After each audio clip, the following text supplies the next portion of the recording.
რა, 10. ეს გრძელდება 2 წუთის განმავლობაში.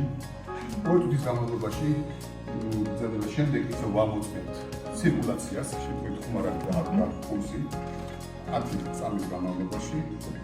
აქ და პულსი არის სუნთქვა, პაციენტი გადარჩება.